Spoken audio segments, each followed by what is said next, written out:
Hello. I'm just checking it's working.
The silence is wonderful.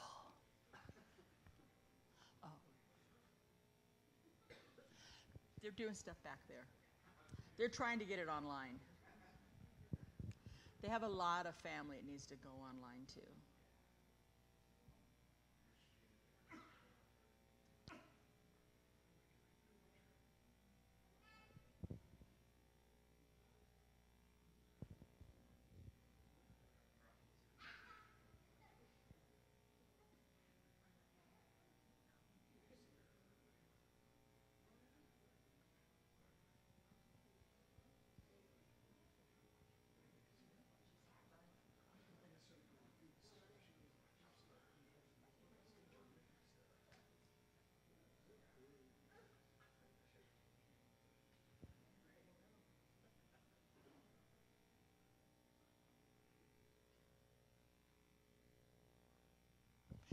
Everybody better be getting your stories together.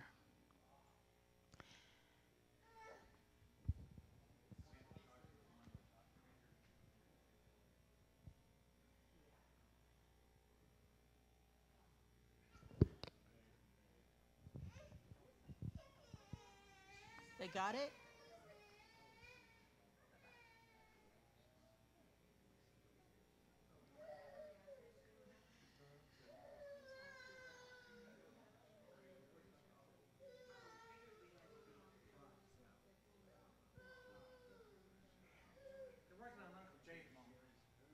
So are we waiting?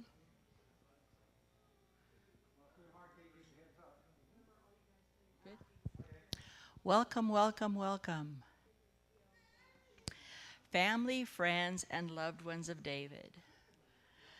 Doug and Ann, we are all here to support you, and most of all to remember David.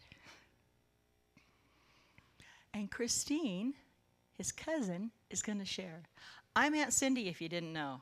I was the one that watched him all the time when he was little. And so, welcome, Christine, come up and do it.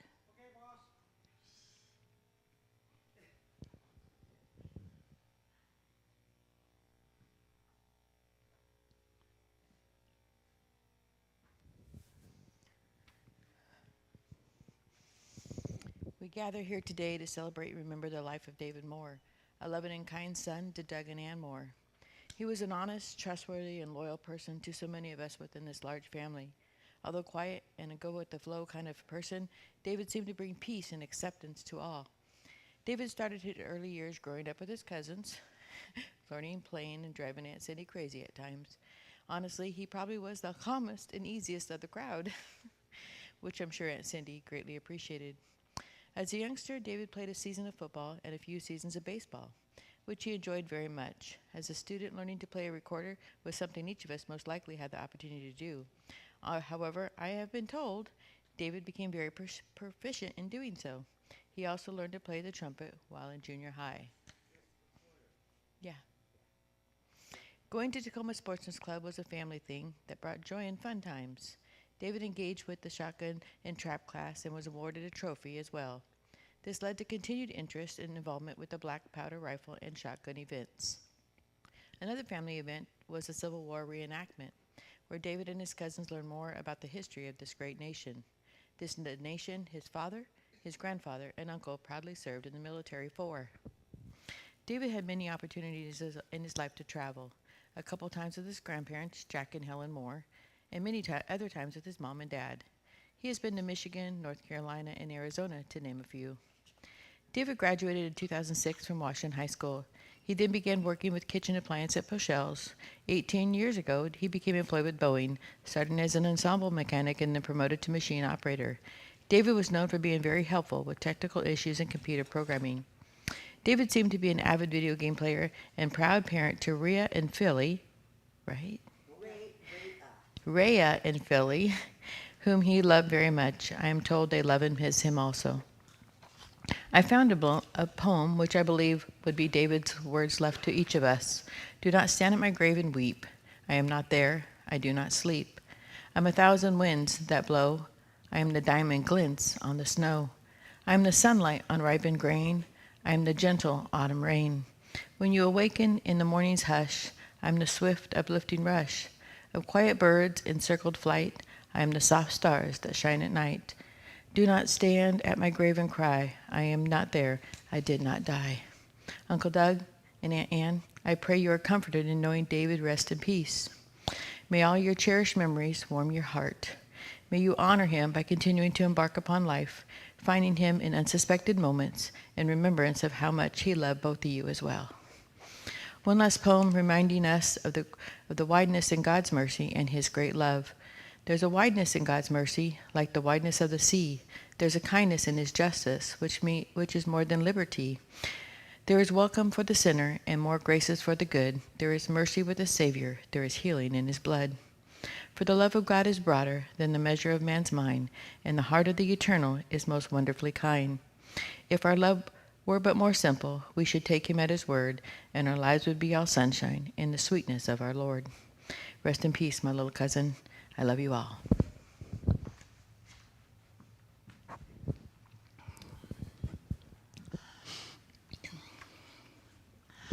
My clear memories of David started when I called Ann to tell her I was pregnant with Levi. She was so upset. She went on and on and on. And when I got to talk to her, I told her her neighbor was moving. She had no one to watch David. She was so upset. When I finally told her, I'm pregnant, I'll watch David, she was very happy. And I remember that. It was so funny because I was calling her to tell her, and I had no idea she had this trauma going on. I helped David learn to talk, learn to walk, ride a bike. Probably, I can't remember all of it though. Birthdays, Christmas, playing in the snow. Summers, going to the park. We'd get free lunch and go swimming. That's how I kept my house clean in the summer. I'd clean it up. We'd go to the park. And we'd play and play and play, swim, and then we'd eat lunch. Then we'd maybe swim some more. Then I'd go home, and it was nap time. By the time they woke up, they were going home, and my house was still clean. It worked wonderful. You name it, we tried it. David was always kind. That was David. Once I took all 6, David, Levi, Blake, Katie, Zach, and Tori, to Olin Mills for a picture. Now, all those are cousins except for Zach, but Zach grew up with all of them. I got a picture, and it's right up here in front. That's the picture of us all going to Olin Mills. And I would take them to the grocery store. And some people, they would leave their kids later because they had to go to the store. But I would go to the store with 2 on each side of the cart, holding onto the cart, and Tori and Zach in the cart. And I'd go through the store and I'd get what I wanted, and then we'd go home again. Life was in the fast lane, that's the truth. Tears, giggles, a busy place. It's hard to say. It's hard to say David was an only child because he grew up with all those guys around him, all the push and shove and who's the boss. We won't talk about who that was.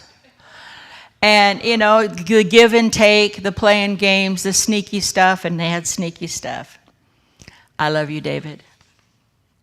I want to invite people to share. Don't be shy. Please come and share.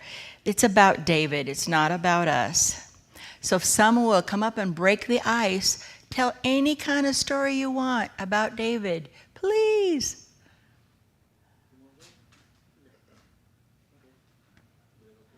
Yeah, come on up.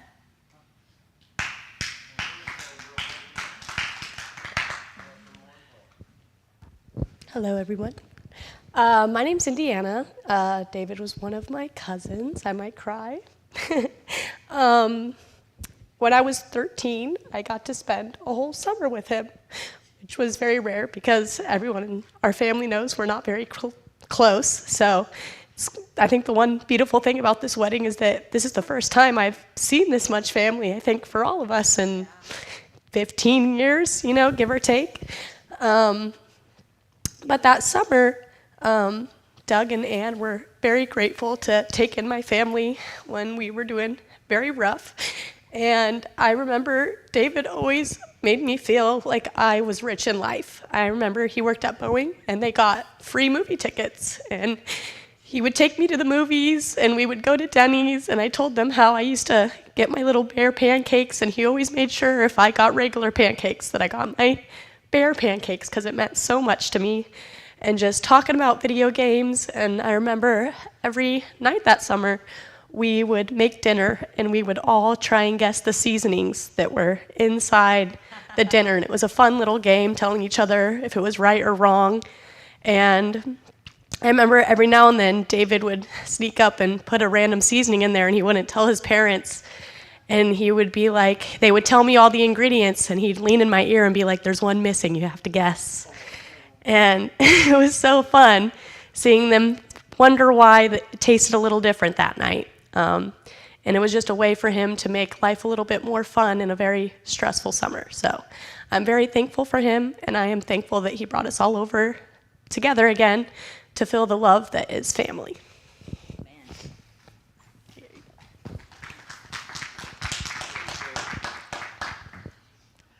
If they can see you. No, they got to get it on the TV. All right, my name is Terrence Moore. I'm the oldest cousin. I didn't grow quite up with them. I was graduating out of high school as they were just getting born. But my mom would watch them, and I'd have days off, and I'd see Blake and David and Levi out playing football, and David would get frustrated because Blake and Levi were way better, knew about it. Their uncles or dad taught them how to do more. And I was like, David, it's in your mind. I'll play quarterback and you play receiver, and we'll play those two guys. And I'd do a simple little play, and he would get a touchdown, and he would think he was the $1 million man. He'd be so happy. But the best times probably is when we'd have those little fishing derbies for little kids at different lakes. And David just wanted to catch fish. And Uncle Doug didn't have much fishing, so he didn't know how to set it up. And I was like, no, here, let me fix it up for you. Him and Levi were just catching fish one after the other. Everybody's like, how'd you do that? How'd you do it? Oh, we did this. And just the joy of them being able to want to play in the outdoors and catch fish and do fun stuff. It's like we were born to do. I just love you, cuz. I'm sorry we miss you, buddy.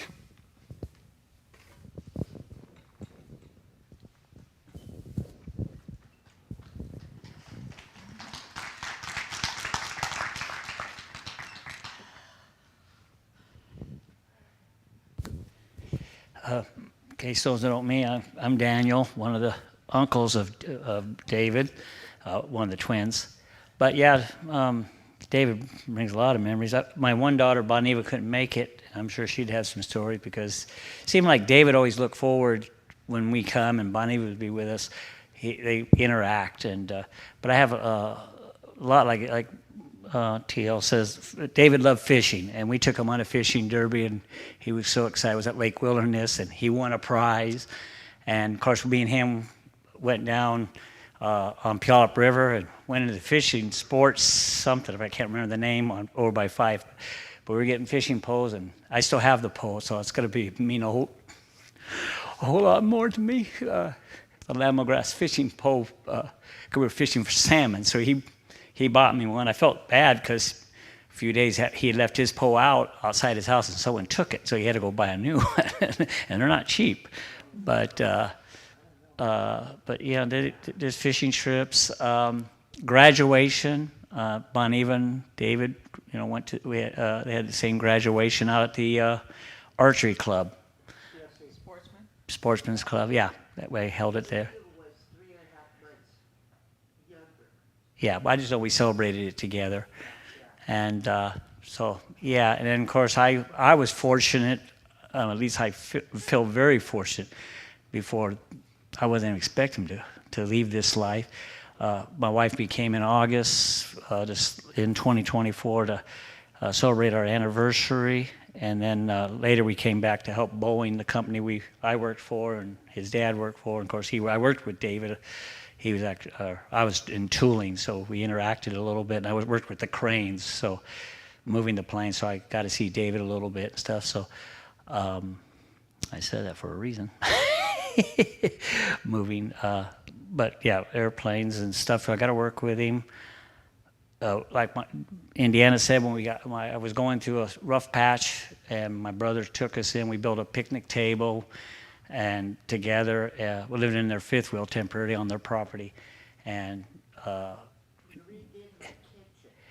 yeah, you went out of state for your dad's, I think, and me and your husband. We rebuilt the whole kitchen. David was there. We did a lot of interaction. David, like you said, someone mentioned with Blake and Levi. I remember being at JD's parents' house. I was our younger brother, and playing in the yard and everything when they were playing a frisbee and a window got broken. But we were getting a little out of hand. But yeah, it was in the backyard. We were playing lawn darts, and it kind of got astray. I don't think it was your house. I think it was Sherry's. Yeah. So. Oh, Sherry's mom. Yeah, Sherry's mom's place in Puyallup. Just remember, I remember my grandma Floyd came down with David. I think David was still there. We all sat on the front porch and took a picture. I didn't bring that with me. He's in that picture. Like David cared about people. He had a soft, tender heart, and he was a gamer. He enjoyed, like when we were visiting, he loved Olive Garden. He loved a certain soup. We went there and had dinner with him several times when we were visiting, me and my wife. Cause we're in Indiana, Richmond, Indiana, so we're traveling back here. Just trying to remember. Your mind goes blank when you're up here.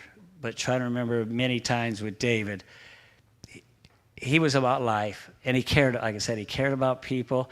I remember my mom, him and my mom also real close. She spoiled him, but he lived in my mother's hip pocket. I remember one time my mom passed away and my dad was remarried, but before that they were over cleaning the old house out, and David was hungry. He put a piece of chicken in the microwave, but he had to leave for some reason or got picked up, and he had forgot about the chicken. And later my mom goes, "What is that smell?" And it took a while to find. We found a chicken left in the microwave that David had went to warm up for himself. My wife reminded me of that story. She was telling me about it. She must have talked to Helen, my mom, about it, and they were sharing stories. Because sometimes the wives and moms, they get off to themselves and then share stories, and us husbands don't get to hear them. So yeah, David, he is truly, truly, truly going to be missed, and just truly, I think about some of the things because taken too early, he's not going to enjoy. A girlfriend, a wife, children, things that we take for granted. So our family here, we need to be more close and cherish those moments because we have you here and now. And I'm really going to miss David.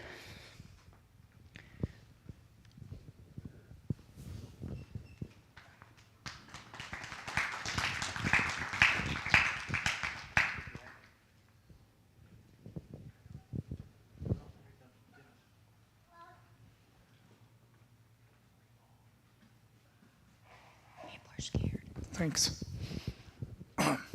I'm Dennis. I'm one of David's uncles. I'm kind of sad to say that I don't really have any real anecdotal stories of any close-knit things that I had with David. I didn't interact with him, I think, nearly as much as some of the other family members. My recollection of David is with the gang. And I'm going to tell you right here, and this is a shout out to Cindy. I think she has an idea, but I don't think you have any idea of the profound effect you've had on all of those guys. My kids, and all I can say is a profound effect on the rest of us. You were there for our kids. You, in a sense, helped raise them. You were the boss. They've gotten. Yeah, let's talk about the boss. Okay. There were a few times I think I kind of came over to try to help you. I think there was times we took them to the Lakewood Mall, the jumping, the toy pits, and it just, like I said, no specific memory about him, but all of them. They were either picking on each other or fighting for each other with other kids, defending each other, and then, oh, no, you. And I think we took him to the Puyallup Fair one time. I remember that being an incredible adventure. I think we took him to see the pig races, or there's just so many of these different stories, and nothing really stands out specifically, but just all the stories. Barbecues in our backyard, Christmases, Thanksgivings at the different houses and stuff. And like I said, you guys go over there, but don't touch stuff or don't do this. And yeah, right. Like I said, so, I was working at the time. The kids were mostly with Cindy. There was always something going on with the group. Got older. He graduated high school. He eventually started working for Boeing. And, our family visits, especially with the passing of mom and dad, kind of became fewer and more further between. But we would meet at Mazat Lawn for dinner or Elmer's. You guys always like to go to Elmer's.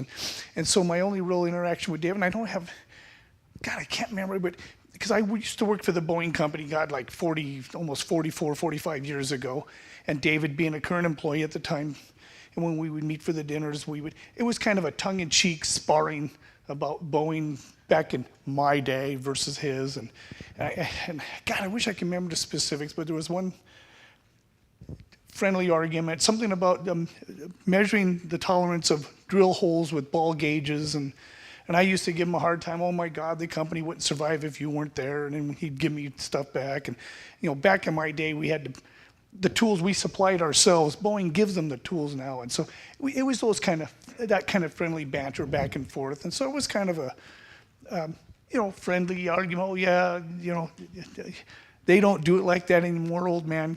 I know, not that he called me old man, but that's how he made me feel. So like I said, I don't have any real specific stories other than the fact that it was just all of the kids together, and what a wonderful thing it was. Sure. And just like to say thank you, and I can't say that enough. And I think all you kids, kids, you're all young men and women now, and I can hear your hoots and hollers, and yeah, because you guys had those times together, and what incredible memories that you guys were able to delve out of that. So anyway, that's really all I got to say. It's just it just blows me away that, he was only like a year older than my son, and so I can just imagine what you guys are going through, and I just my heart goes out to you guys. That's about all I got. Thank you. And thank you. I got to tell a story. It's not about David, but it's about Dennis and Blake. Blake told his dad, Aunt Cindy's the boss. And he said, no, Aunt Cindy's the boss at her house, and at our house, I'm the boss. And then I'm over there one time, and he's telling me, he said, tell him who the boss is. And I said, Dennis, if I have to tell him who the boss is, what does that tell him? But I did run a tight hand, but I had so many kids, I really couldn't let them run astray. I would have had no handle on them at all. We got some more people who'd like to share, please? Okay.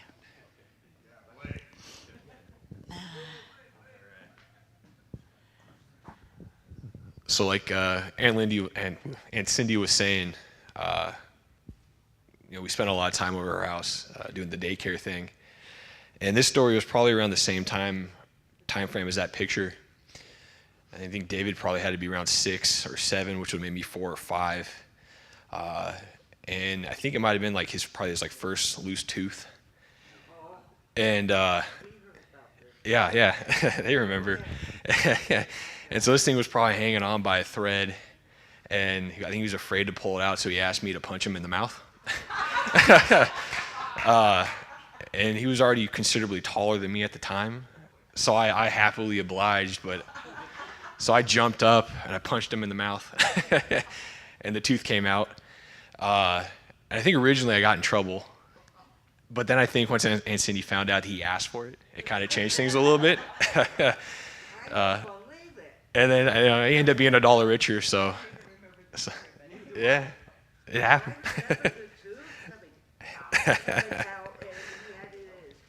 Yeah. I helped him out. Did some dentistry. That's why I got a little quick one. Of course, I remember David mostly when he was little, but I have to say in the last few years, I would come by in the summer and stop, and we'd talk about your life and my life. So I did see David up until close to the end. I did see him. He was there. We talked and chatted, and I'm glad I did that. And I can say that I remember David, but come on, Doug, you can say it now. Want to come up? Yeah. Okay.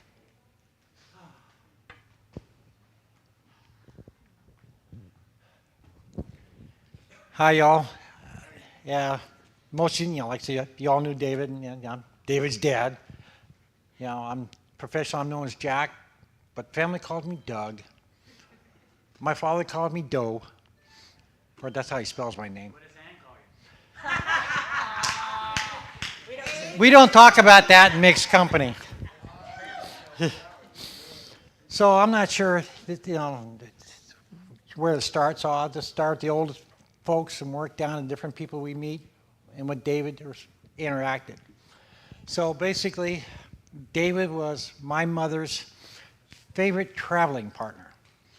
I mean, Ann and I were, having little problems doing something, trying to get to work back and forth, and David was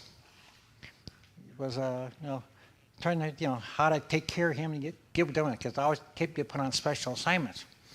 So Grandma said, hey, we're going on vacation. We're going back to North Carolina. I said, oh, okay. You want to take David? Now, I'm expecting heck no, but heck no. Well, no, Grandma said, yeah, we'll take him. We're supposed to be gone a week and then end up being 2 weeks. So almost 3 weeks. One of the favorite things that happened to Grandpa that my older brother did to him also is that David had this thing about blonde women. And one day they went to the grocery store in North Carolina. This blonde woman comes out of the grocery store. She comes on the passenger side of the car, opens the door, putting the stuff in the back seat. David, he pops up in the back seat. Grandpa is sitting there reading the newspaper, and David goes, whoa, Goose. The woman screams bloody murder, and he goes, pfft. The woman turns around and sees my dad there, and she slaps him. He goes, what the heck was that for? You just goosed me. No, I didn't. Then David jumped to, ha, ha, ha, ha. Oh, so that made his day. So I heard the story about Terry, when they got back. I'm going, okay, well, David likes blondes. So talking with his other grandfather, David and them got to talk a little bit about the war. Grandpa Hamlin did not talk in real great detail. He kept it really short. Says, yes, I was in the war. No, I didn't, go actually live combat. I became a trainer and did that. And David took it in a grain of salt. So both Grandma Hamlin, she was kind of reserved, but you didn't mess with her stuff. And if you mess it up, you better clean it up. So that takes care of the grandparents. Okay, next in line is the boss. Aha. Everybody knows who the boss is. So anyhow, one of the anecdotes that happened with the boss, Aunt Cindy, that directly happened with David, was that they had a dog called Blue.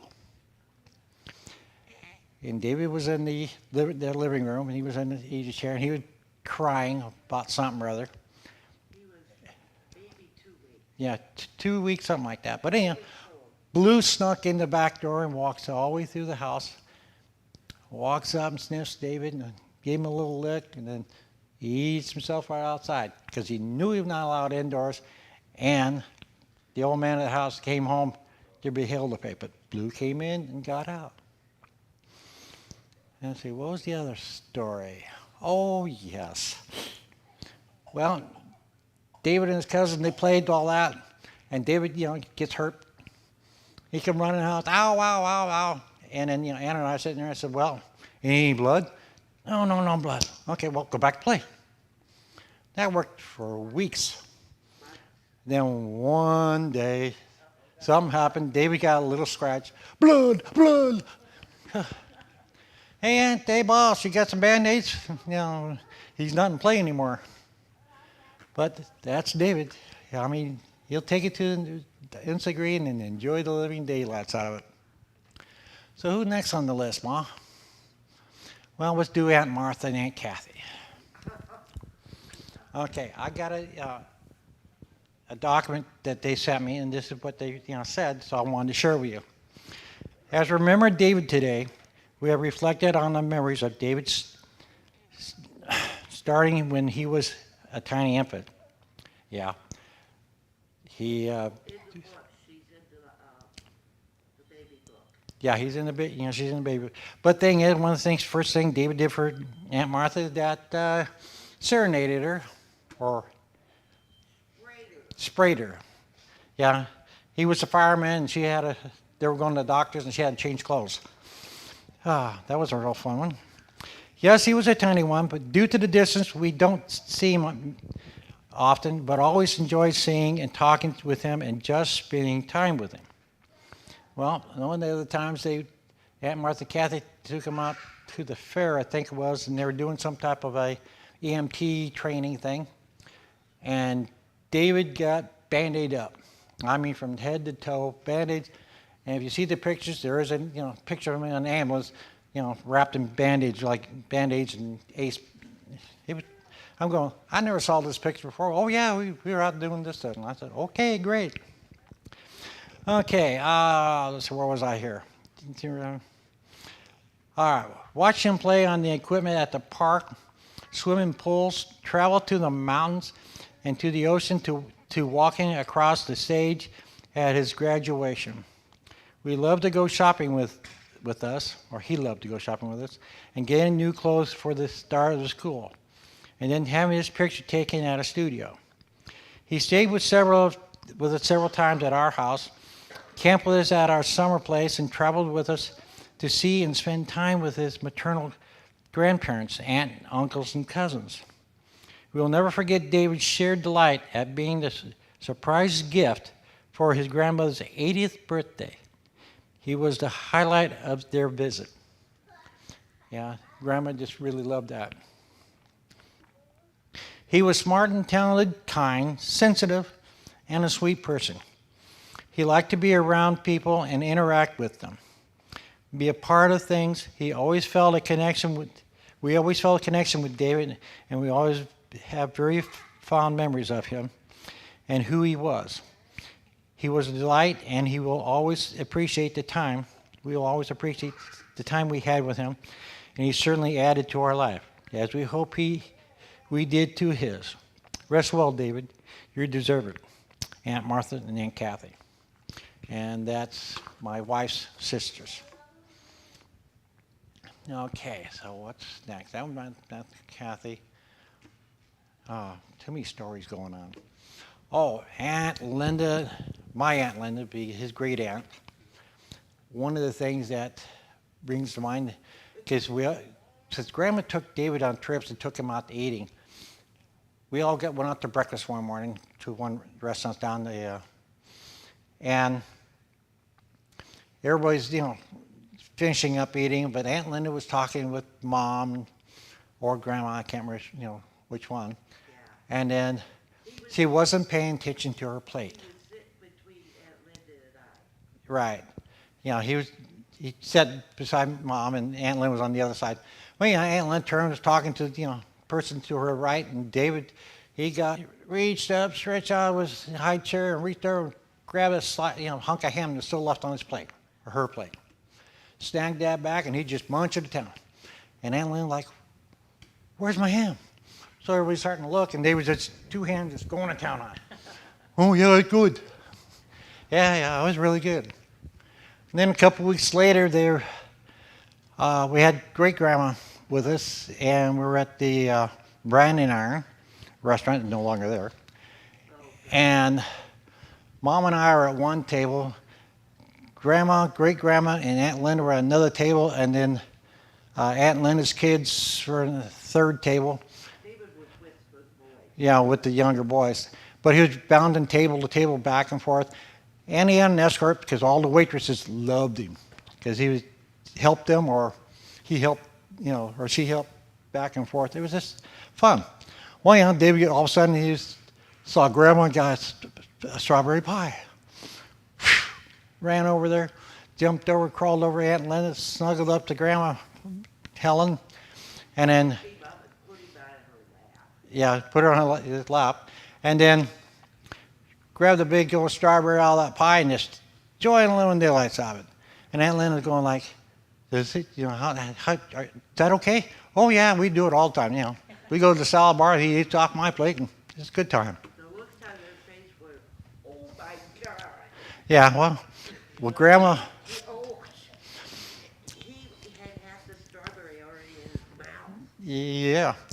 Okay, so we got to Aunt Linda, and then the blood, the blood with Aunt Linda, and Levi and David were in competition at TSC all the time over rifle shooting. Levi was just a little bit better always for David. David, kind of like, I thought you just got to practice more. Yeah. Do on the archery range. Levi was just a little bit better. Now, when it comes to shotgun, I don't know because Levi he didn't do the shotgun class at the same time David did. But, he was a year younger. Yeah, he was a year younger. But I was the vice president there at the Tacoma Sportsman Club, trap line, and David outshot his dad. And I'm going like, oh, God. Trap line, and David outshot his dad. And I'm going like, oh, God. So I'm going like, yeah, well, wait till next time. Well, then next time didn't happen because David outshot me the next 2 times in a row. So I went back to my archery. Yeah, I was a little bit better on archery than David was, but I had the poundage, on the bow. That's about the only reason why. Okay. So I got to that. Tori, I'm trying to remember, there was a story about you. All of a sudden I can't remember. But you two, you act a lot, I know that. But what about? Don't know. I'm going to let you off the hook. All right. And then Katie. Well, one of the things he said, I don't know about Katie. I said, what do you mean you don't know? Well, every time I turn around, she's complaining about this, complaining about that. I said, well, did you help her? Yeah, oh, well, yeah.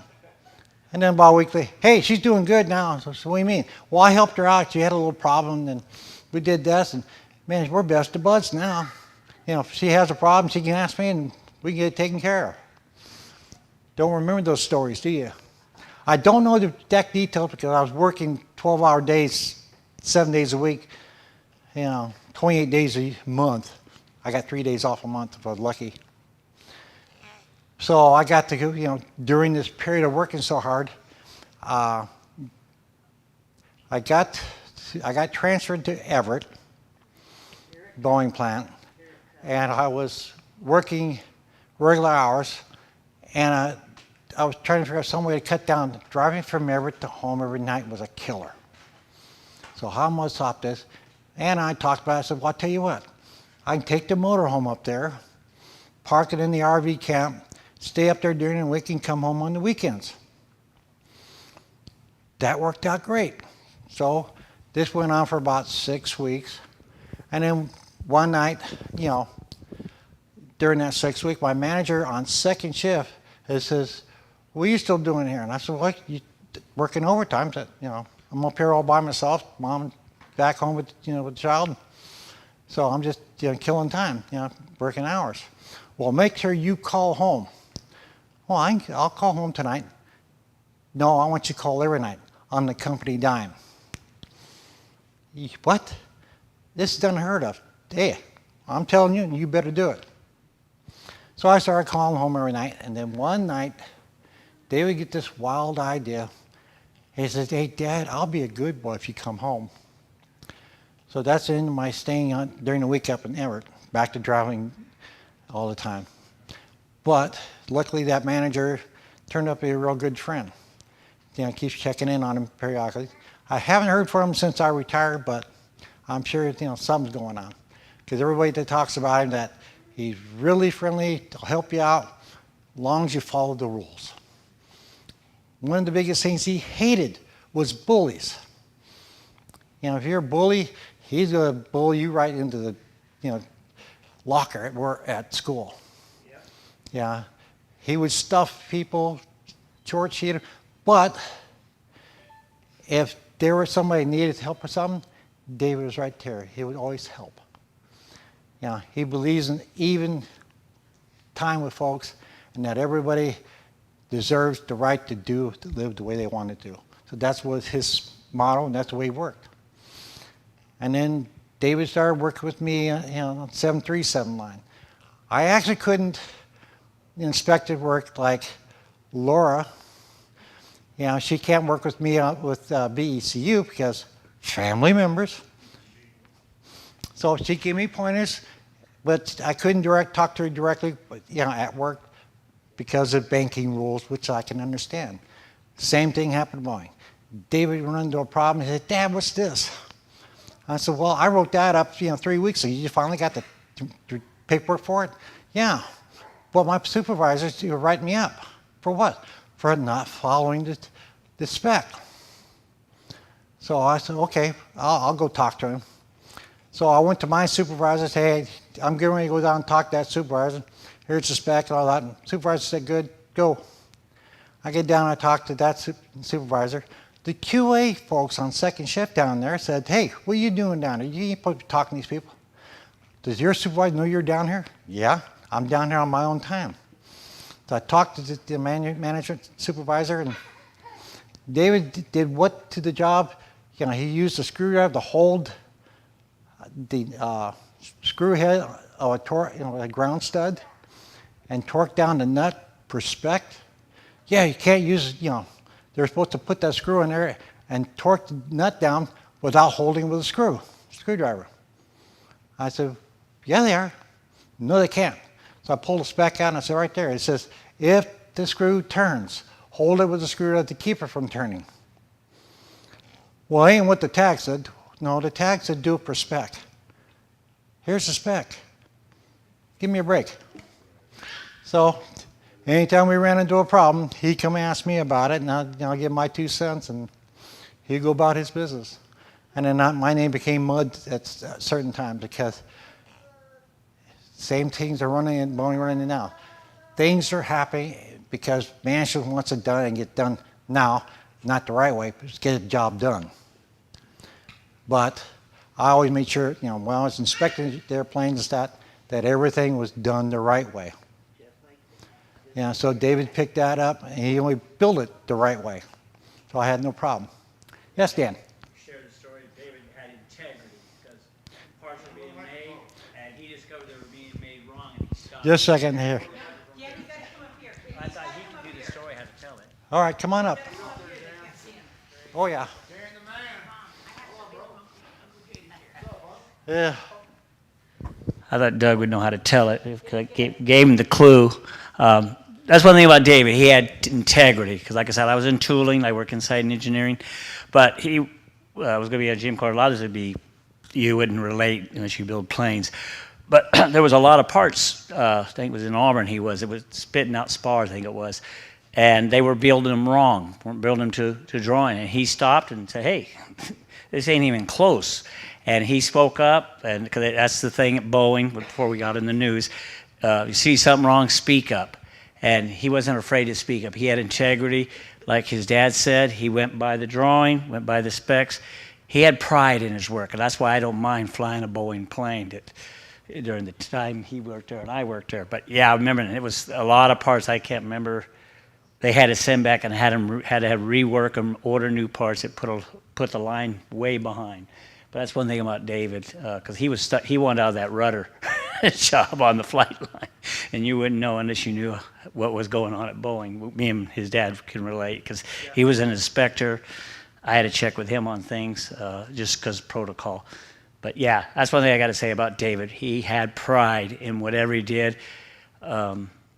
He wanted to do it the right way every time, and he was never afraid to learn something new. One of the last part of my storyline here is David's last week. There've been a lot of questions as to what happened and what's going on.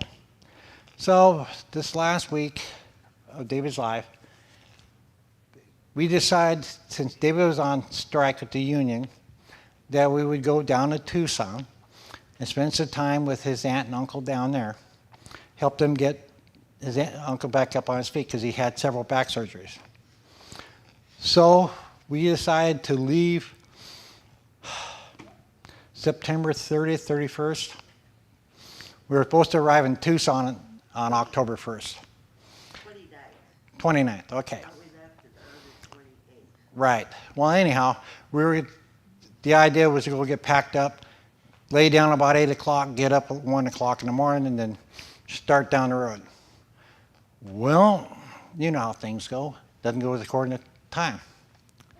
So what we ended up doing is that we got the RV put together, and then David said, hey, I forgot one thing.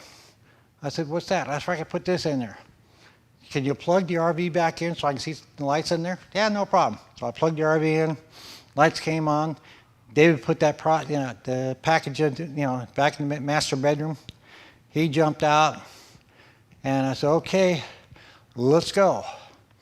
So we jumped in, and David said, hey, looks like we're getting out on time. So we're going to get ahead of the schedule. I said, yeah. So we're going down the road. We get down the road about Tenino, I think we got there. And then for some reason, back in my head, I think I forgot my wallet in the garage. I know I did. So I pulled over, checked out, no wallet. So we got out, stand around the RV, and then David walks around, on the driver's side of the RV in the car, and sees the power cord that I plugged in for him still on the side of the road. Drug that cord from Tacoma all the way to Tenino. There wasn't a plug on the end of the cable, and it was strings of bits and pieces of wire. And it was just like, oh my God. All right, well, we got to drive back home, so I bundled up that cord, threw it in the storage box, and went back to home, got my wallet. I cut the cord down, said, okay, I got 15 feet left, so good. So I don't have to rewire all the way up inside it, It's like trying to rewire your house back to the fuse box, and you're in the kitchen. It's not that easy. So I said, okay, we'll find a plug on the road. So we jumped in the car.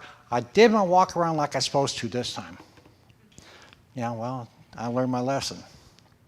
So, okay, so we get on the road. We're going down, heading down south.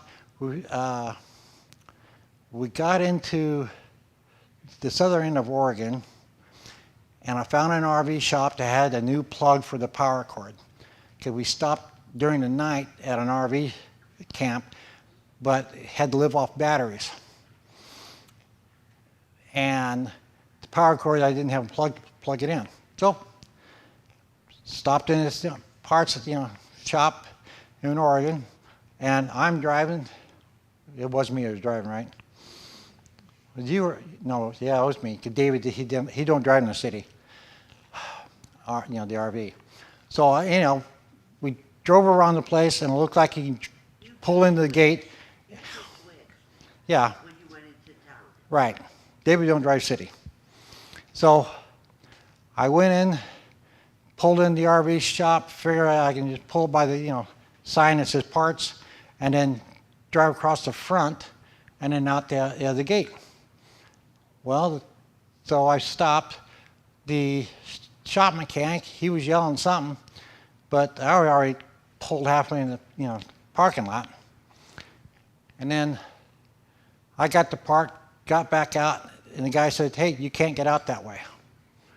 Well, a 32-foot RV with 14-foot of tow dolly with a 2015 Honda Civic, I was 56 feet, right? 63 feet, okay. Put it this way, after 50 feet, who cares? I just turn the on and move over. So the guy said, "Yeah, okay, well, I got a forklift here with a ball on it. We can jack the tow dolly up, and then I can hook up the forklift on the ball and then straighten it out." Well, the guy didn't know what he was doing for some stupid reason, because he jackknifed the dolly into the car and ended up bending the fender. And I'm going like, "Thanks a lot." But everything looked good. So I got the RV backed out, got it on line, we got all lined back up, all hooked up. It only took us an hour.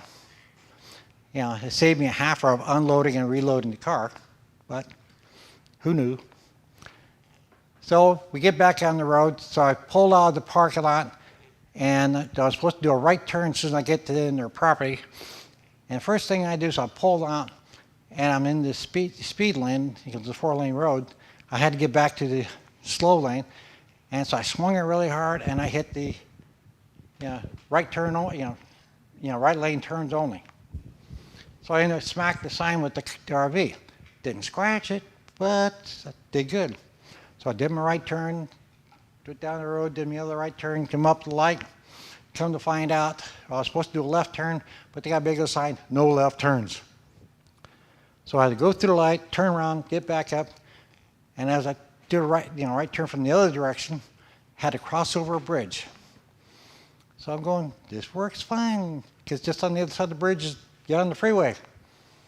Well, when the guy bent the fender, it dragged and scored the sidewall of the tow dolly tire. And I'm just coming over the peak of the bridge, tire goes kaboom! What the heck? So I blew a tire. So I got off the bridge, pulled in the parking lot. There was a little mall. Called Les Schwab's, had them come out. And the guy sat there and spent an hour trying to get the tire off. He got the tire off the wheel, but he couldn't get the new tire on. So David said, "Hey, Dad, just relax. Don't get all excited. I'm going to kill somebody." "Hey, yep, that's all right. Take care, Dad. Just, All right.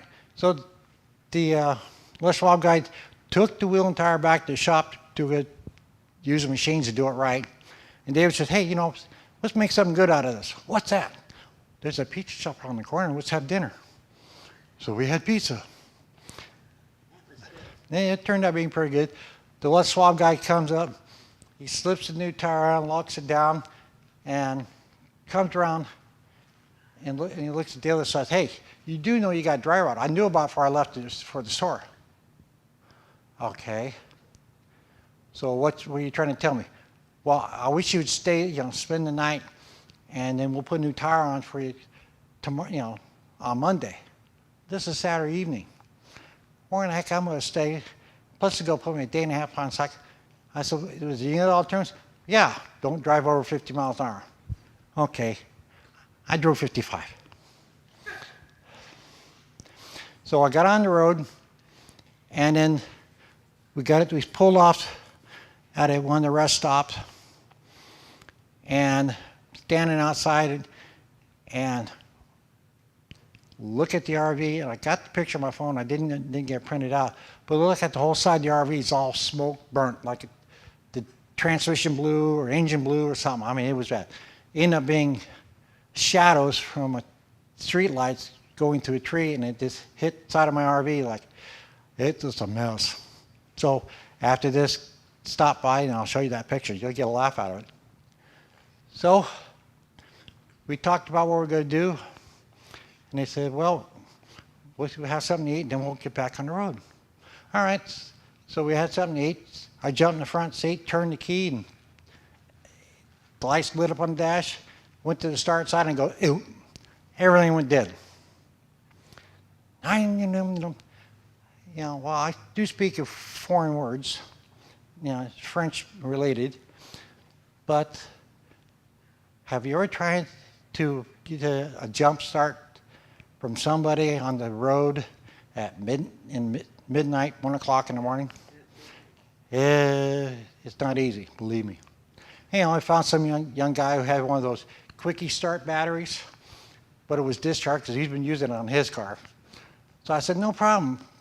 We'll plug it into my RV with the generator to put the 110 volt generator. Not a problem.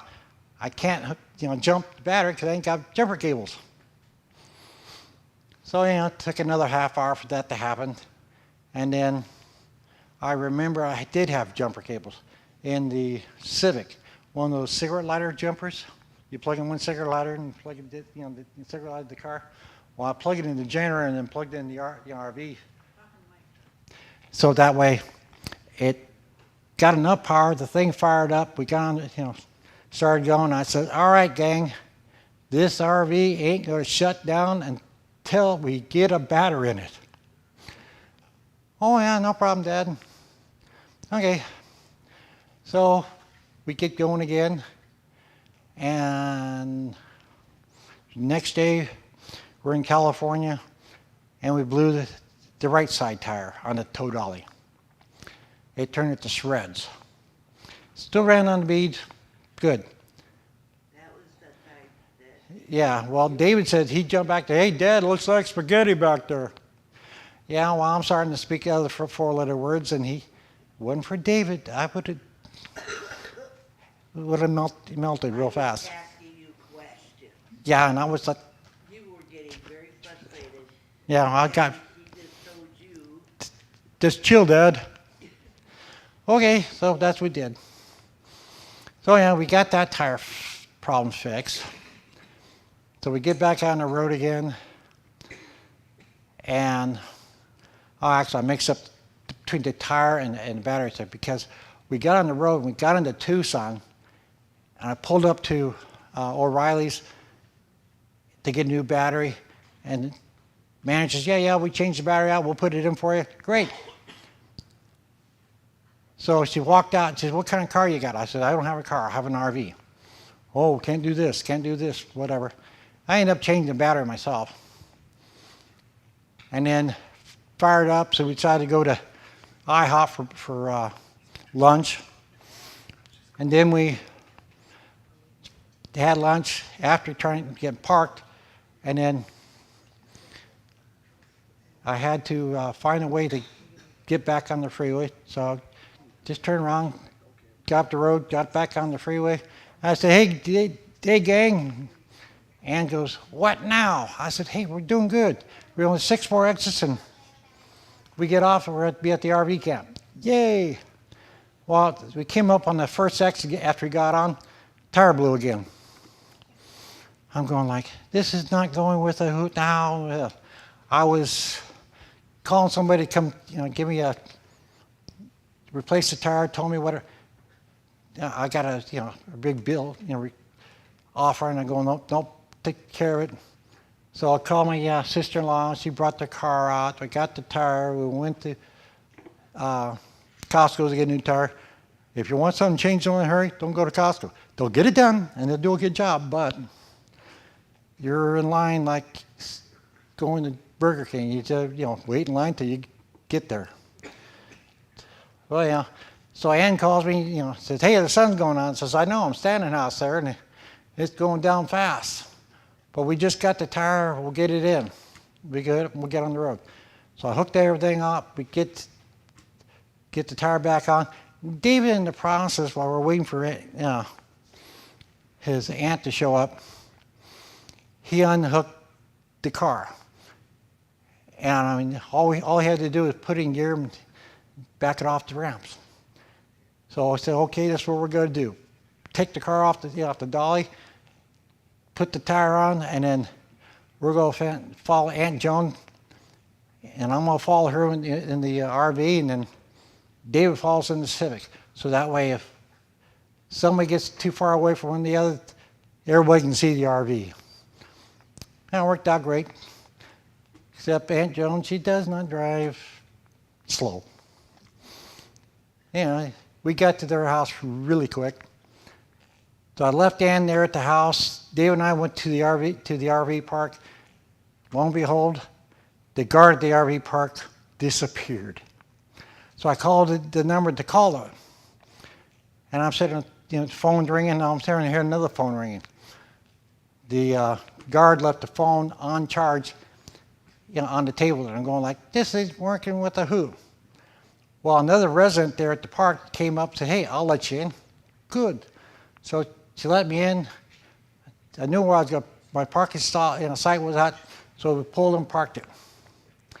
That worked out great. Another security person shows up, said, you got your red spot? I said, well, yeah, my name's Jack Moore. Oh, okay, yeah, I got your package right here. Not a problem. So we got the RV in the stall, and then we went back to have dinner, and that night was over with. Spent the next couple nights with Aunt Linda, and then, not Aunt Linda, Aunt Joan, Uncle Phil. Get my story right.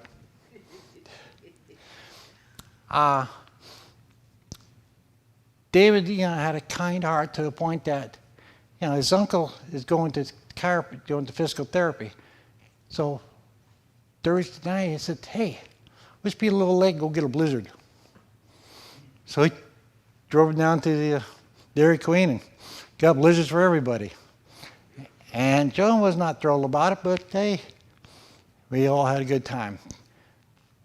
The night, it was Friday night, we all decided to go out to eat. Dave was driving Aunt Joan and Phil. We went out to dinner. David's favorite restaurant is Black Bear because they had biscuits about the size of 2 fists. Had a good time.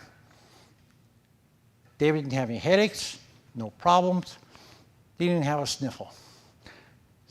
But we left early, went back to the RV and said, I'm going to go to bed because I got to stay on my normal hours because I'm going to have to start work at 5 o'clock in the morning, getting up at 3. Ain't go to work, going to bed at midnight. So we went to bed at 9 o'clock. The RV started having a plumbing problem in the toilet. Not that it was overflowing, is that the water fill valve started leaking. So it kept filling up the toilet, and I had to keep draining, flushing the toilet. So I started out, draining the water. So Ann and I decided, well, I got up early out of bed Saturday morning. I snuck out of bed. I didn't want to wake David. Ann woke up. She said, hey, let's go get that part. I said, sure. So we went to go get the part. We got the part. We came back. It was about 11 o'clock we got back, and David wasn't up. So, okay. I started talking to one of my best friends there in our neighborhood. Hey, Mike, what's going on? This, that. And we're having... Next thing you know, Ann pops her head out the door and says, I can't wake up David. He's cold. Well, shake him. I did. All right, hey, Mike, I'll call you back. Well, I went in there. Dave was in bed. His eyes were closed. He had a CPAP machine on. I'm shaking him. Nothing happened. So I ripped the CPAP mask off.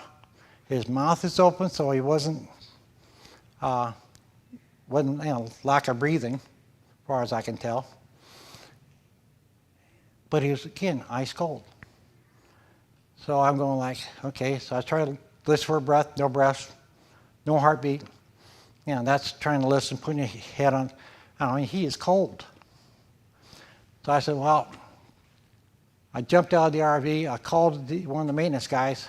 I said, hey, call 911, get him down here because my son, he's dying or dead.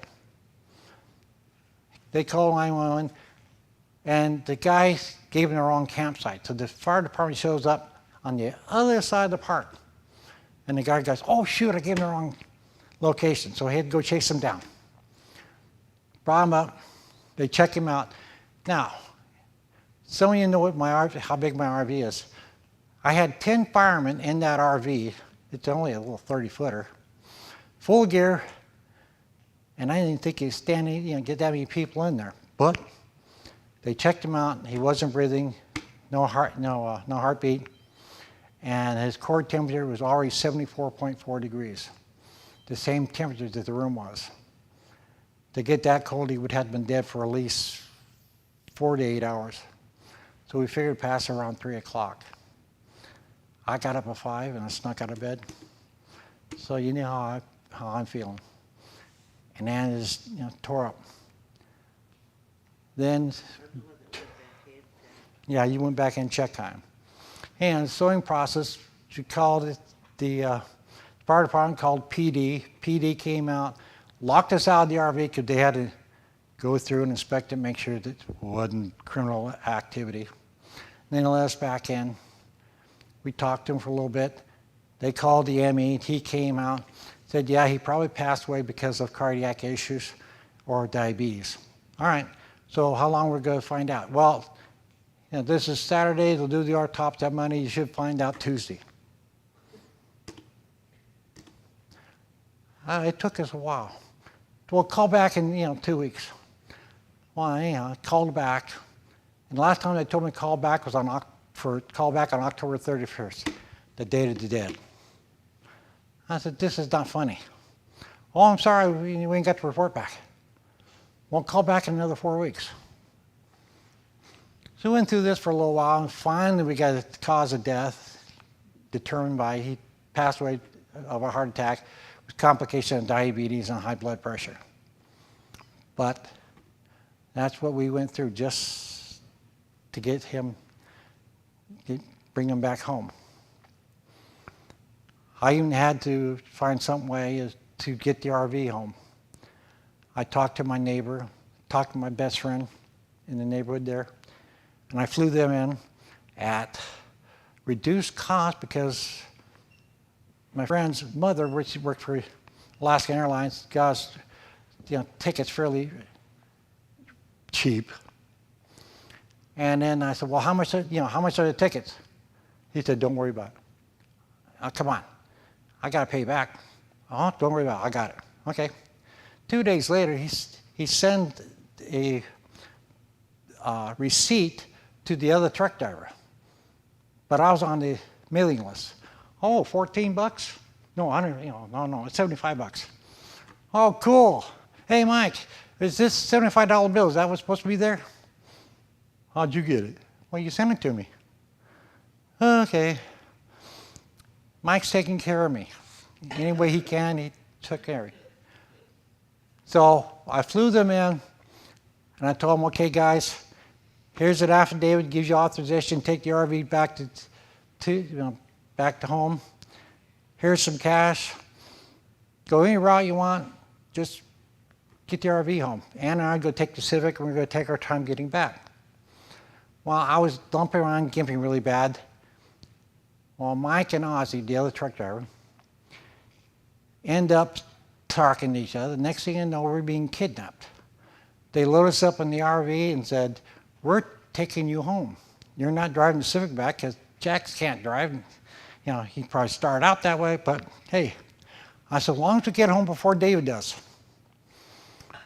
Well, believe it or not, the facility that cremated him got him done early.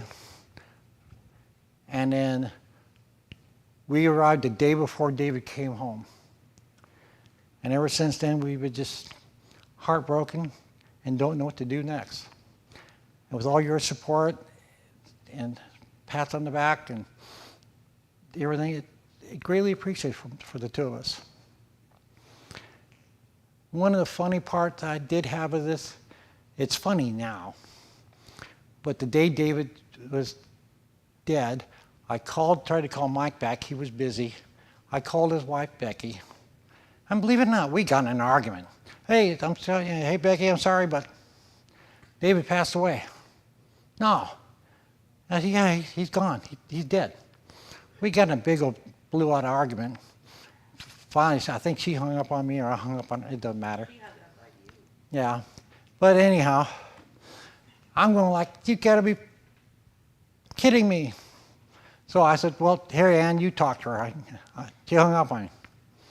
Well, finally Ann talked to her, and they got things straightened away, and they're like, okay, all good. But just quirky things like that happened with David. And he's always helped us out. You know, if I was having a bad day, he would talk me down. Okay, Dad, your bad day's over with. You know, we'll start a new day tomorrow. So that's how things went. So anybody else have something to say? A couple of things real quick. Chrissy and I will actually. Oh, okay. Enjoy. Thanks to the miracle of modern technology, our youngest brother, Jay, Uncle Jay to David, of course, he lives in Baltimore, Maryland, and he's watching the proceedings, I think, through live stream on YouTube. I don't understand all that technology because I'm the old guy.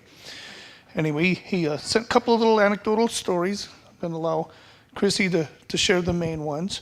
One of the items that he, more of a diss on me, after Daniel and Doug were telling the Boeing stories and David's integrity and his, commitment to working at Boeing, he says, this is why David thinks you're the old man at Boeing. These stories are better. No. And I beg to differ, you don't use a screwdriver to hold the bolt to torque. You torque it to the proper foot-pounds, and that's it. If not, you re-drill it and replace it. Old school, we did it right. No wonder they're in the news. Daniel, David, and Doug were still there. Me and Dad were already gone. Anyway, Jay would also like to extend his condolences and his prayers, that you guys are in his prayers. Him and Sherry wish they could be here, and they wanted me to make sure I stated that to you. So everybody say, hey, Jay. Hey, Jay. Hey, Sherry. Hey, Sherry. Anyway, I'm going to let Chrissy take over the little stories. David picked out his wife. Yes, there you go. That's what we're going to do right here. So Uncle Jay texted me and you asked me to share this. He said, please share the time that David met Sherry at the bowling alley with Mom and Dad, or to some of us, Grandpa and Grandma. Oops, my phone. David looked at Sherry and looked back at me and said to me, when are you going to make her my aunt? Problem was, we only been dating a few weeks. Plus, it was the first time Sherry met my parents. And then he said, if you could, for me, also the time I drove up from Oregon to pick him up at school and take him to his first Mariners game.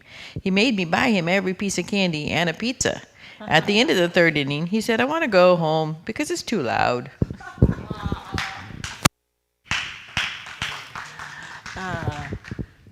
David was some fun time. I thought about it. After we did daycare, we had the big house. We had the big living room and kitchen. So we spent a lot of Christmases together. And I remember it was Christmas or Thanksgiving. It was so warm that Blake and Levi and David and Katie and Tori, they were all standing out in the yard because it wasn't even cold. And even to the end, when we moved to, I call the house of death, we had Christmas there and a lot of people came. So we did continue to do holidays together. And I want to thank everybody for coming. Some of the stories were long, but that's his heart. You gonna say something? Come on. Praise God.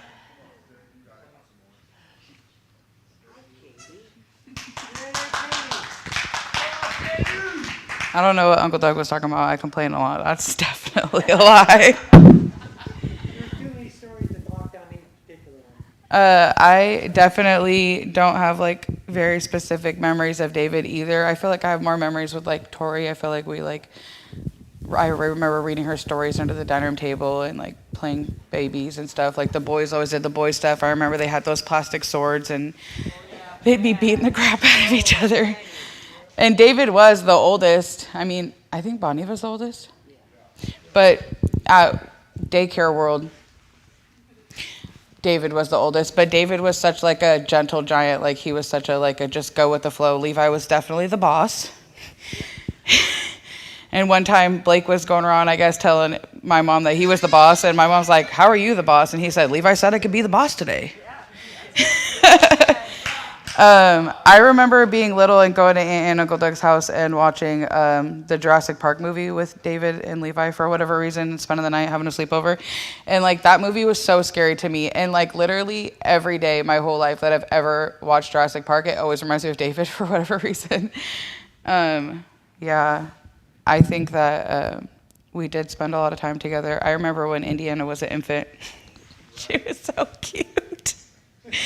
And they let me hold her. And I was like, oh, this is such a tight, smallest baby I ever held. And I was so happy. And yeah, I think that it does suck. I wish that we could all get together more because I do feel like we didn't get to be around each other like in adulthood. We did. I feel like after my parents' divorce, we didn't get together anymore. And I feel like you guys are my family and I love you. It just sucks that we didn't get to spend more time with David because he was so young. He didn't deserve to die. He was always nice to us. He never bullied us or anything. He was the oldest. He could have pushed us around and he didn't.